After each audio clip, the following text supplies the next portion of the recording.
Hello, it's the Sean Show, episode 39. Welcome back to the show. That's right. We're almost at episode 40. Brilliant, moving along steadily. Let's get it more steady. Just a couple of things to talk about today. Let's get to the agenda very, very quickly. What do we got? We got a wrap-up of Super Wildcard Weekend. It's finished. We're on to the Divisional round. And then we'll have a look at the Divisional round really quickly. We'll get more into the Divisional round as the week progresses. Rams vs. Vikings just finished today.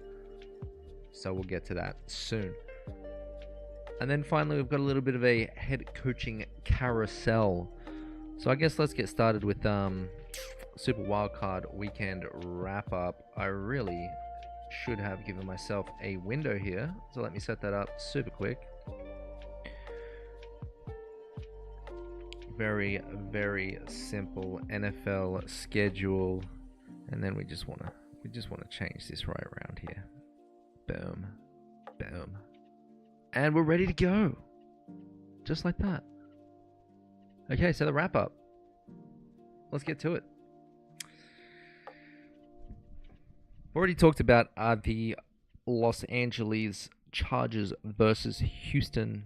I did get to watch a little bit of that game, so we're not really going to talk about it.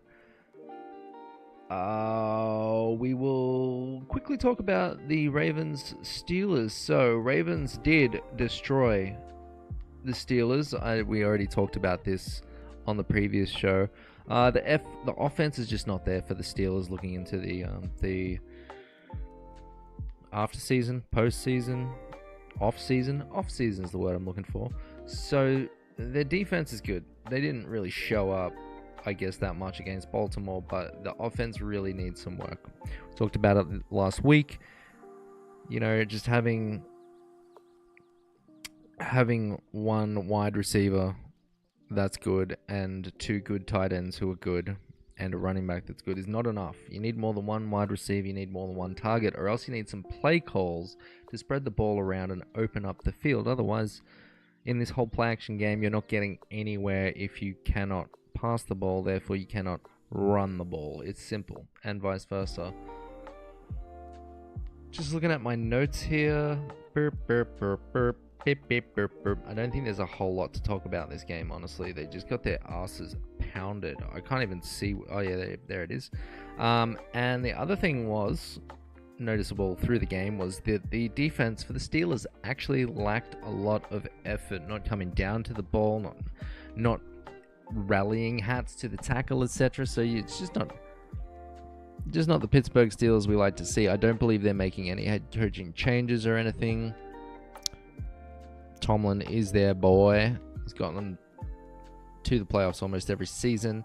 But they need to actually, win out so they can get to the Super Bowl and hopefully win a Super Bowl. Quarterback questions on this squad. I think they might have Russell Wilson for one more year. They can probably choose to buy out the contract or just pay him out. And I'm not sure what they're going to do with Justin Fields. They won't have a great position in the draft, so any particular quarterbacks they're looking for will likely be taken, as there are a few quarterback-hungry teams. But I'm not a Steelers expert, so we'll go on to the next game. We got Denver, Buffalo. All right, so the Bills pounded the Broncos. Let's have a look at... I just really want to talk about the teams that lost and how they're looking, kind of thing, into the future. So the Broncos, they actually had a pretty good season under Sean Payton and Bo Nix at the start of the season. I mean, I had a bet on for Bo Nix to be a first-round quarterback draft. He did not turn out to be a first-rounder. And then we had... No, I can't remember that. I think I just had him to be like a top 5 quarterback pick, and I don't think he was. Was likely taken in the first round, though. And it was an amazing job by their defense to keep them competitive. This team looks healthy. They look good. It's only up and up for this Broncos team. Really good to see that happen. I'm a big fan of Sean Payton as well. And like I said, going into the season, I thought Bo Nix would likely win MVP. And it was kind of looking that way, but Jaden Daniels just absolutely crushed it. And also, on the offensive side of the ball, Brock Bowers broke some records. He's in the history books now. Dude's a weapon. Build around him. Build around him. That's all I really wanted to say about that game. I just wanted to praise Denver a little bit. Buffalo, again, they've been in my eye to make it to the Super Bowl for the AFC side since mid-season. They've just looked the part. I haven't paid any attention to Kansas City, but they have not been beating people by 25 points, 26 points, 23, 24 points. Learned a math, guy. Yeah, so until Kansas City absolutely blows somebody out, I'm not behind them. I'm not behind them. Don't believe yet. I believe they can do it. It's the Kansas City Chiefs, but I think Buffalo is just on a campaign right now. Next game, Green Bay, Philadelphia. Big disappointment. I knew it was going to happen. The Eagles, again, I've been saying for at least half the season they are the most complete team in the NFC, so I'm not surprised if they go to the Super Bowl to meet the Bills. That's been my call for weeks and weeks and weeks now. Bills versus Eagles, Super Bowl. Fuck that Eagles fan that's been seen all over the internet now. Hopefully he loses his job. Hopefully people find him and spit on him in the street. Hopefully, you know, his life gets ruined for being such a piece of shit. You can look it up. I'm not going to give any more attention to this. I was thinking of just absolutely blasting the guy, you know, putting his name and face and company on the stream. I know nobody watches it, but, you know, some internet justice. There's real pieces of shit out there in the world, and they need a fist to the face and a kick to the kidneys, and they possibly just need to be hospitalized a couple of times. But I'm being a little bit of a grouch here. Let me have a gripe with the Packers. Let's have a talk about the Packers now. I told you what the Packers needed to do. I told you what they needed to do last week. They didn't do that shit. They didn't do it. So they lost. It's simple. It was a lackluster season from the Pack. I am a Packers fan, so I can say this. It was a lackluster season from the Pack. Yes, we were riddled with injuries. Does that fucking matter? No, it doesn't fucking matter. Look at the Lions. Their secondary and their defense has been busted up since like week 5, and it's only been going downhill. But they continue to put on pressure. They continue to win games. Their defense continues to stop people. So, injuries don't mean shit. Simple. There's a lack of production on the offensive side of the ball all season. It did not look good. We've got a quarterback who doesn't rush for the first down. It's absolutely disgusting. He rushed for 10 yards. He has rushed for 9 first downs this season through 15 starts. 83 total fucking yards rushing by Jordan Love. It's disgusting. It's sickening. It's actually super trash. A super trash stat. It's like the team doesn't want to win. Like, just to give you some perspective, Anthony Richardson, you know, didn't play the majority. He played probably half the games this season. Rushed for 33 first downs. You know, the only quarterback who didn't rush for first downs and won in Super Wildcard weekend was Matt Stafford. He had -1 rush yards, but watch the game. He didn't need to run the ball. They absolutely fucking dominated. But if you're losing the game and your quarterback has 10 yards of rushing, then he's not doing everything he can to win. And especially if he's got like 4 interceptions. Dude, come the fuck on.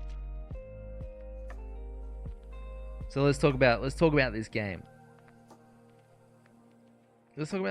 Actually, you know what? I'll just continue. Soft coverage. seems to be a problem for Matt LaFleur.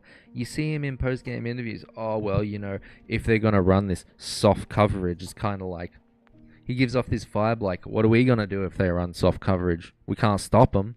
I can't stop them. I can't devise a plan to attack soft coverage, and we can't execute it. So what's the point? He's basically told teams in his press conferences several weeks in a row, if you play soft coverage against us, we're fucked. Okay? Leaving that out there. Next, the Packers. This season, this playoffs, they looked like a team of dumbasses. Absolute dumb asses. Self-inflicted wounds. I'm talking penalties. False starts. Unsportsmanlike conduct. Like, what are we doing? That's not a smart team. That's not an intelligent team. Throwing 4 picks does not make an intelligent quarterback. An intelligent quarterback will take a check down. Intelligent quarterback will run the fucking ball. Right? We were outcoached in almost every fucking game that we lost, and we only lost teams above 500. So we lost to objectively good teams. Right? And he says it himself. LaFleur says it himself in his post-game conferences. This one was on us as the coaches as well, because we have to set up our players for success and we need a better game plan. You sound like an absolute dumbass. You sound like a dum-dum. It's nice that you're admitting to your failures, but every fucking week? What are we doing? What are we doing over there? It doesn't make any fucking sense. I know it is like the youngest team in the NFL, but still. Instill some sort of discipline. Instill some sort of culture. Right? Winning teams don't do that shit. Winning teams win. Winning teams put in effort. Winning teams are disciplined. Right? Winning teams have a good game plan.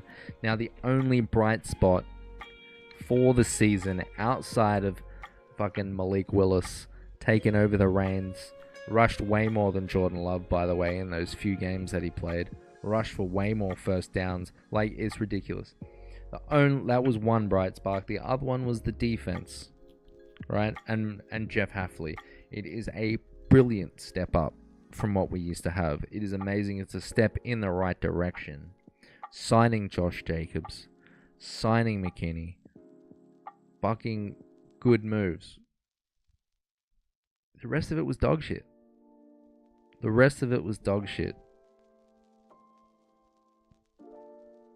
Simple. Hopefully we do better next year. Hopefully they bring their brains to the facility and the games when they go to play them. Either way, Eagles move on. Next game, we got Washington-Tampa. Washington upset the Bucks in a somewhat of a close game. I mean, Washington did come back. But Jaden Daniels is looking down the barrel of Rookie of the Year. It's pretty much his. It was a really tough loss for the Bucks. Mike Evans matching the record, 4,000-yard receiving seasons. Baker being an absolute baller, making some extremely strong rushes to keep drives alive. But they just couldn't do enough on offense to get the points to win the game, and that's what a football game comes down to. But a very good game. Very tough loss by the Bucks. Love Baker. And then finally, we have the LA Rams versus Minnesota. So the Rams beat their shit out of the Vikings this week. It's likely the end of an era from Sam Darnold. 9 sacks allowed throughout the game. You're not going to win a game if you allow 9 sacks. I mean, one of them was pretty late in the game, but still, 9 sacks, not going to work. Vikings are going to be fine, though. Jordan Addison, Justin Jefferson, Aaron Jones, if they keep him. Solid core. Then you've got Hawkinson, TJ Hawkinson as well at tight end. Like, it's a good squad. And you do have a quarterback whisperer in Kevin O'Connell. So, whether they allow Sam Darnold to go get paid somewhere if somebody wants to pay him, if they keep Daniel Jones as the bridge into the JJ McCartney era, they're going to be fine. They're going to be fine. Kevin O'Connell, he knows what he's doing. He knows what he's doing. And the Vikings in general, I mean, the previous head coach, should know his name, but I can't think of it right now. You know, he had a season where he went through he had 2 seasons where he went through 3 or 4 quarterbacks, and they all produced. They all produced. I'm talking about that Keenan Allen season. That dude's not a great quarterback, but they were able to produce. That's how good the Vikings scheme is, and that's how good the Vikings head coaches are. They're on the ups, just like the Lions are. And that's about it. I mean, there's not much to say about the Minnesota game. They got the shit kicked out of them. They got the absolute shit kicked out of them, and there's no mincing words. That's basically what it is. 27-9. Oh, come on now. All right, that's enough of the negativity. Let's get back to the agenda. We've got the divisional round. It's been set. It has been set. Let's have a look at it. Here we go. Kansas City hosts the Houston Texans. That should be a fun game. We've got the Bills going into the Ravens. That is going to be an absolute banger of a game. Both of these teams can take out Kansas City. That's all we're really looking for. Texans, can they do it? Maybe. Doesn't look very likely, but they could probably do it.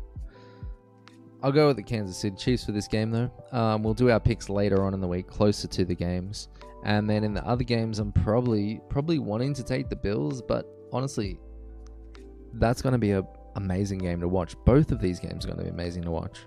Let's go over to the NFC side of things. As you can see, we've got the Washington Commanders are going into Detroit, the number 1 seed, to try and upset them. Hopefully they can do it. Hopefully they watch the tape and see what that D-line does to teams, and hopefully they can do something about it. Because you get past that D-line, you can score points, right? You can score points. It's a matter of stopping them from scoring points, and they held Tampa Bay to 20, and that was the highest score of any of the losers in Super Wildcard Weekend. So it's likely going to be the Lions. I don't want to shit on the Cinderella story of the Commanders, but it is likely going to be the Lions right there.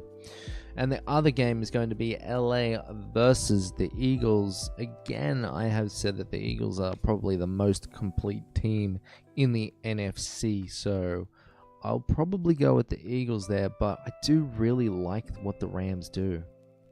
Matt Stafford, Super Bowl winning quarterback, he knows what he's doing. He knows how to win games. Puka Nacua is a beast. Cooper Kupp is a beast. Tyler Higbee is a goddamn fucking beast. And Kyron Williams also not too shabby.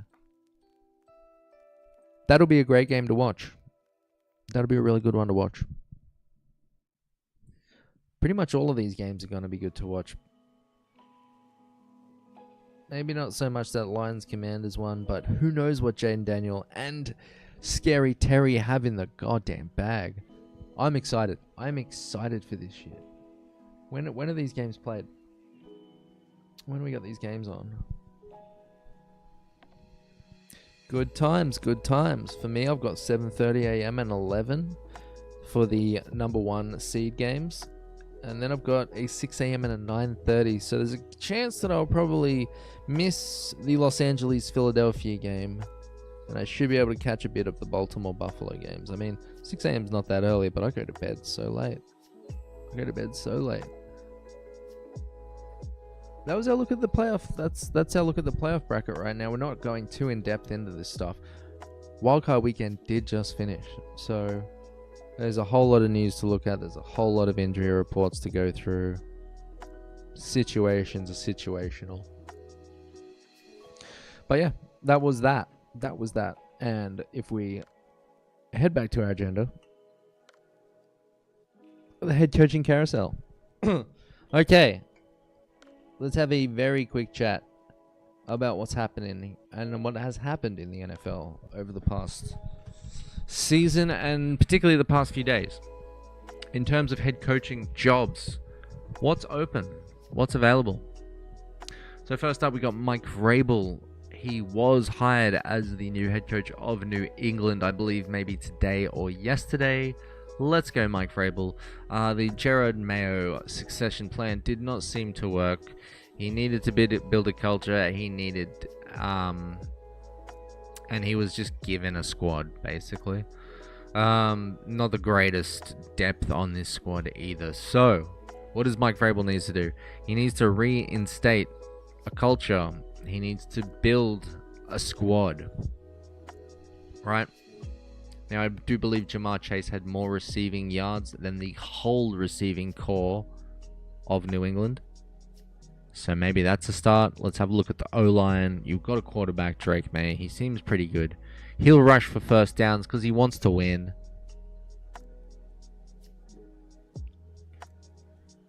You've got Gonzalez. He's a killer cornerback.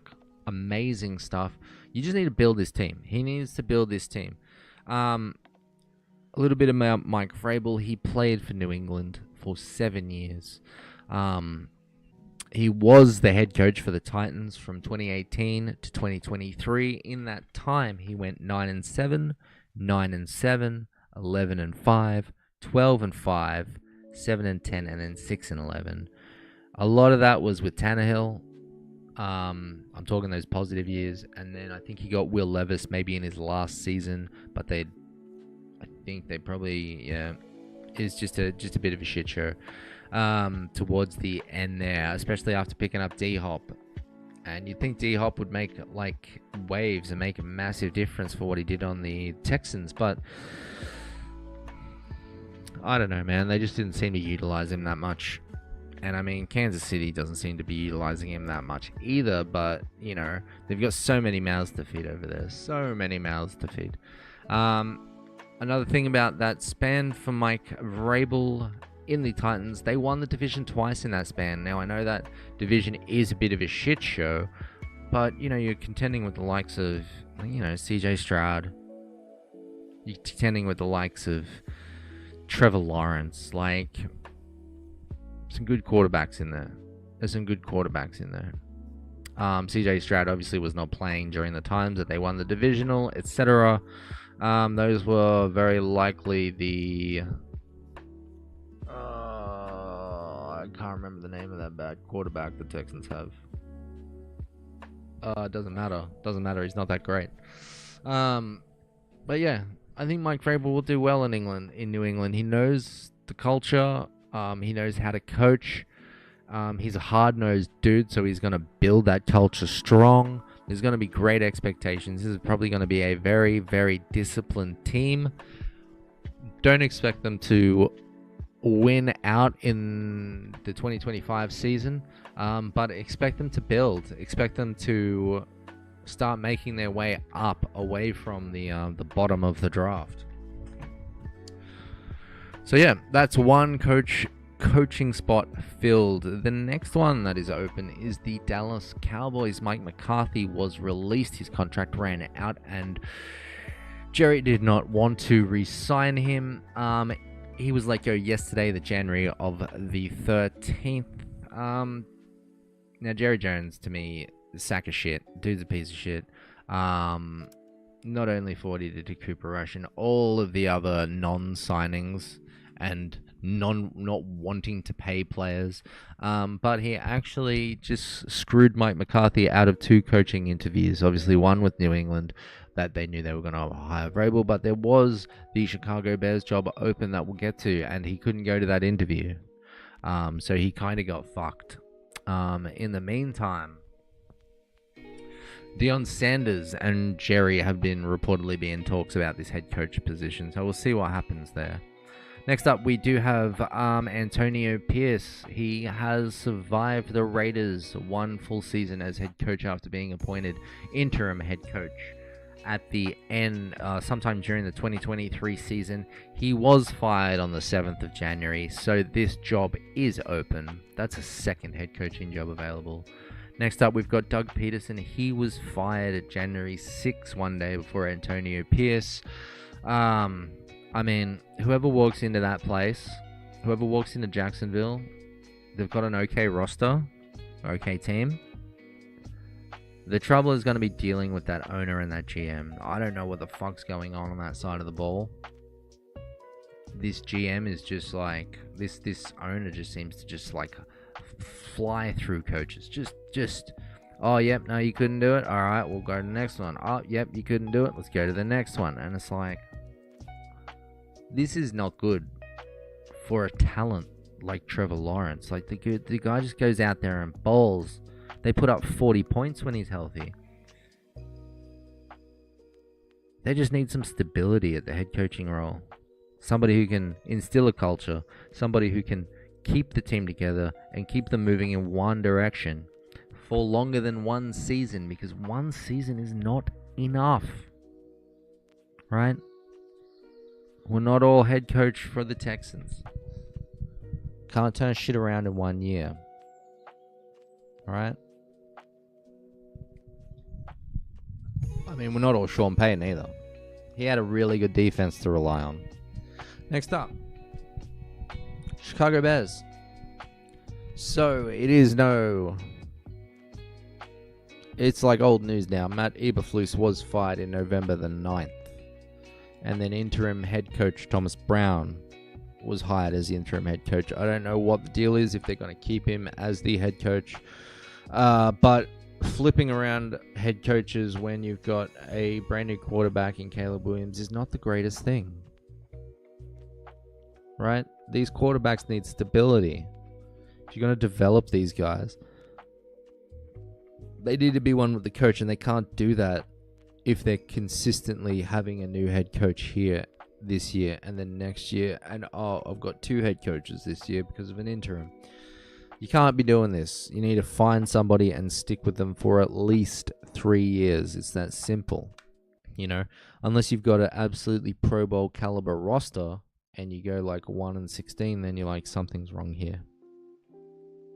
Something's wrong here. Likely the culture, likely the coordinators, likely the head coach, right? And if you got a Pro Bowl roster, then your GM's doing fine. A little bit about Thomas Brown. So he was actually hired, interesting little year for him. He was hired as the pass game coordinator January of 2024, right? He got promoted to the offensive coordinator when they fired Shane Waldron, their previous offensive coordinator.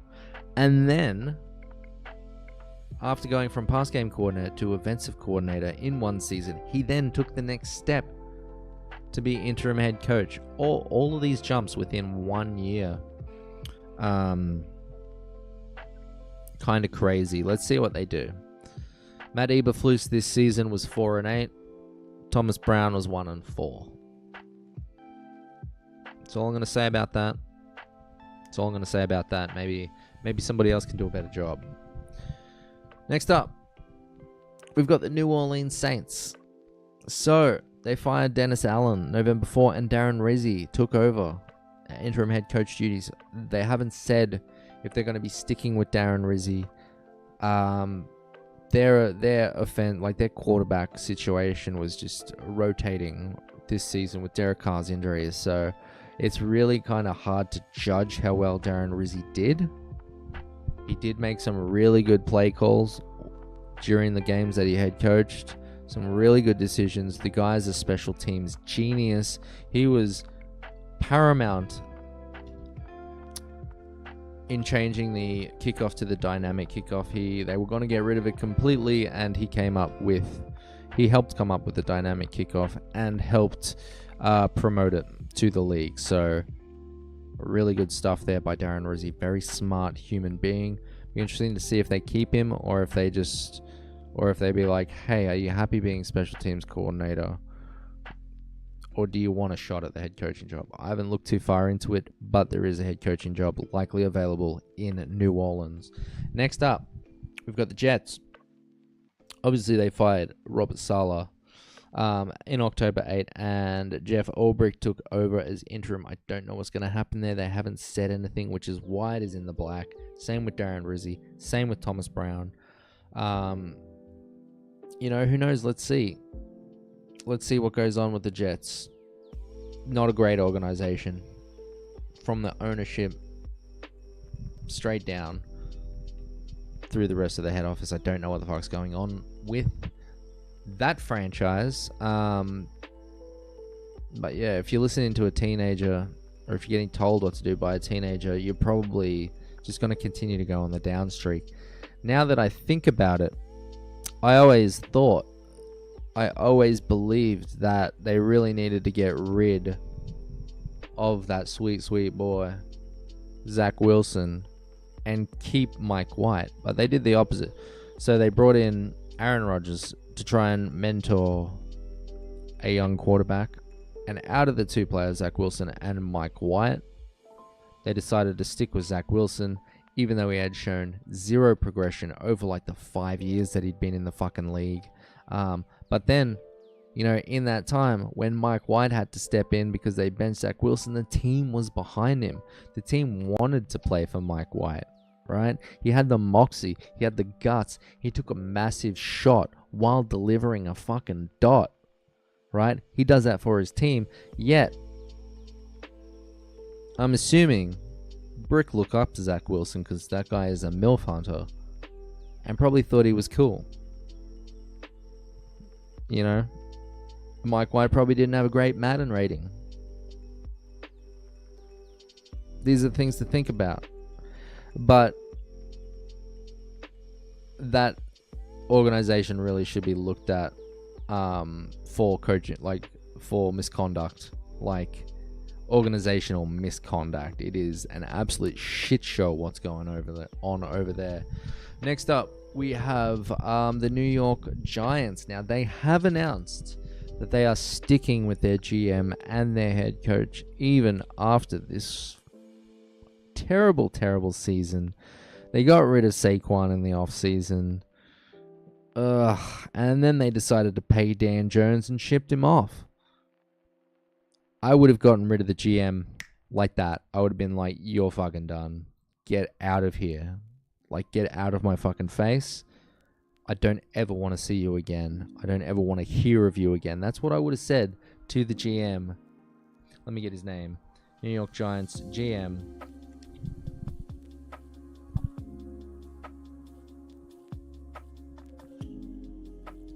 Joe Schoen, I think. Yep, that's him. Joseph Schoen.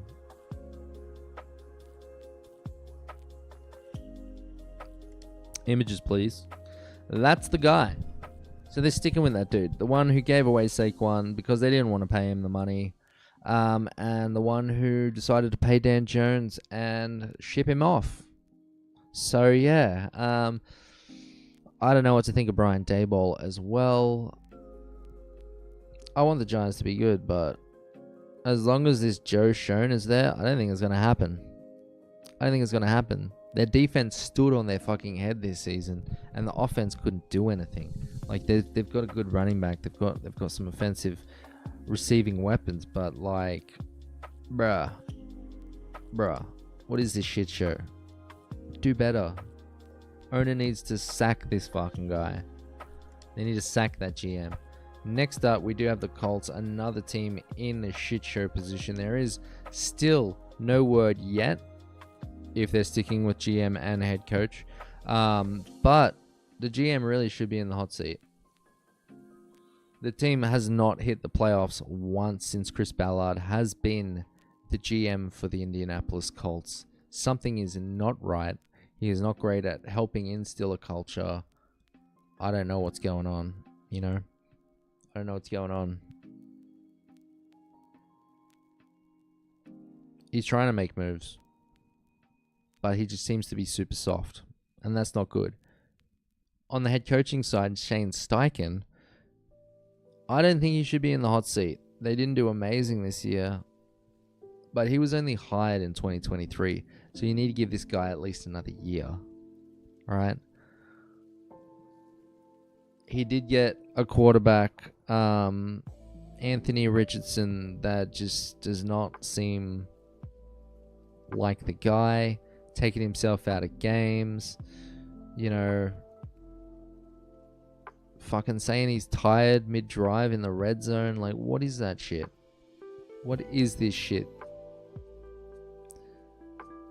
Indianapolis Colts right now are a shit show, just like the Jets, just like the Giants, just like the Jags. But the Jags do have some light ahead of them in the tunnel. The other three teams, don't fucking know. I do not know. So there are about 6 more head coaching positions available in the NFL right now. Dallas Cowboys, Las Vegas Raiders, Jacksonville Jags, Chicago Bears, New Orleans Saints, and the New York Jets. We'll see what happens. It should be pretty interesting in the coming days. There'll be a bunch of interviews. There'll be reports on interviews. We'll have a greater picture of, you know, what's going to happen as these teams get, you know, kind of picked off and these roles get filled. You know, let's say Mike McCarthy is still available when, you know, the Raiders haven't picked a coach yet, but maybe the Jags have been filled. Maybe the Jets have been filled. Maybe the Saints have been filled, you know. I think one of the better spots for Mike McCarthy would be probably Raiders and Jacksonville. One of those two. If I was him, I'd rather take the Jacksonville job than the Raiders job. But you have just been done dealing with an absolute piece of shit of an owner in Jerry Jones. I'm not sure if you want to go to another one. And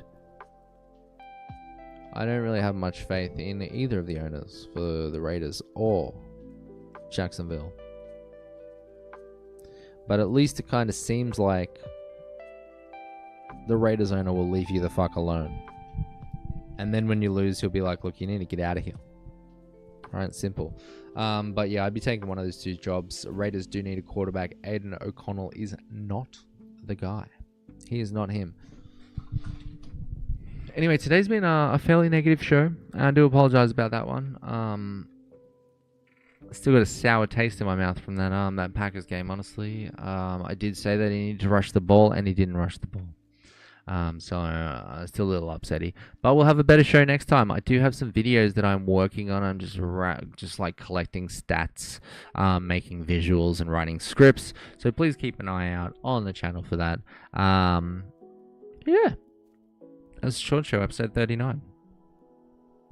We'll be back soon with episode 40. I don't have a time. As you can see, we have not been popping the schedule on stream because since the new year, we just haven't been keeping to a schedule. I myself did have a bad tooth over the first week of the year. I did just have a root canal last week. So yeah, you know, I wasn't really in the mood for talking for extended periods, so I just kind of avoided the show. I did obviously the one show before Super Wildcard weekend, but moving forward, I'm feeling better, and we'll try to get more shows in. And that's the end of the show. So appreciate yourself, appreciate others, be a great human, and have an even greater time. That's TheShaunShow, ep39. See you soon. Peace out.